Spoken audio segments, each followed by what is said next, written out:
హదీసు సేకరణ చరిత్ర. హదీసుల సేకరణ యొక్క అభివృద్ధి తెలుసుకుందాం. ఒకటి, ప్రవక్త ముహమ్మద్ సల్లల్లాహు అలైహి వసల్లం గారి కాలం. ప్రవక్త గారి కాలంలో హదీసులు ప్రధానంగా మాటలు రూపం అనగా మౌఖికంగా గుర్తుంచుకునేవారు. కొంతమంది సహాబాలు అనగా సహచరులు రాయడం కూడా చేశారు. ఉదాహరణకి అబ్దుల్లాహ్ బిన్ ఉమ్ర్ బిన్ అస్ రదియల్లాహు అన్హు గారు సహీఫతుస్ సాదిక్ అనే పుస్తకంలో హదీస్లను రాసుకున్నారు. ప్రొనౌన్సియేషన్ తప్పే క్షమించండి. ప్రవక్త ముహమ్మద్ సల్లల్లాహు అలైహి వసల్లం గారు కొన్నిసార్లు రాయడానికి అనుమతించారు.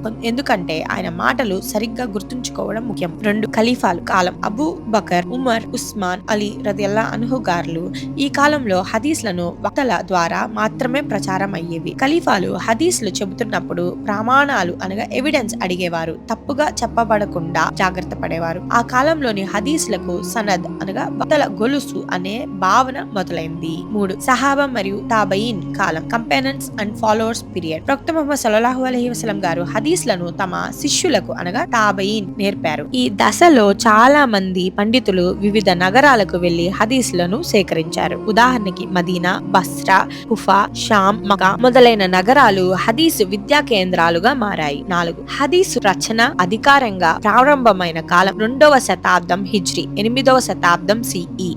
ఇస్లామియా రాజులు ముఖ్యంగా ఖలీఫా ఉమ్ర్ బిన్ అబ్దుల్ అజీజ్ రదియల్లాహు అన్హు గార్ల హదీస్లను లిఖిత రూపంలో సేకరించమని ఆదేశించారు. ఆయన ఆదేశంతో హదీస్లను పండితులు సేకరించడం ప్రారంభించారు. ప్రసిద్ధి హదీసు సేకరణ పుస్తకాలలో ఈ కాలంలో ఉద్భవించాయి. మువత్తా ఇమాం మాలిక్ రహమహుల్లా. ఇది హదీసు పుస్తకాలలో మొదటి ప్రామాణిక గ్రంథంగా పరిగణించబడుతుంది. 5, హదీసు సేకరణ యొక్క స్వర్ణయుగం 3వ శతాబ్దం హిజ్రీ. ఈ కాలంలో ప్రసిద్ధి పండితులు హదీస్లను పరిశీలించి వర్గీకరించి పుస్తకాలుగా రూపొందించారు. ఇవి సహీ సిత్తా అని పిలువబడతాయి. 1, ఇమాం బుఖారి సహీ బుఖారి, ఇమాం ముస్లిం సహీ ముస్లిం, ఇమాం త్రిమిది జామీ త్రిమిది, ఇమాం అబూ దావుద్ సనన్ అబూ దావుద్, ఇమాం నిసాయి సనన్ నసాయి, ఇమాం ఇబ్న్ మాజా సనన్ ఇబ్న్ మాజా గా పుస్తకాలు వెలువడ్డాయి. 6, తర్వాతి దశలు హదీస్ శాస్త్రం అభివృద్ధి. హదీస్లను పరిశీలించి ప్రత్యేక శాస్త్రం ఉల్మా అల్ హదీస్ అభివృద్ధి చెందినవి. పండితులు హదీస్లను సహీ,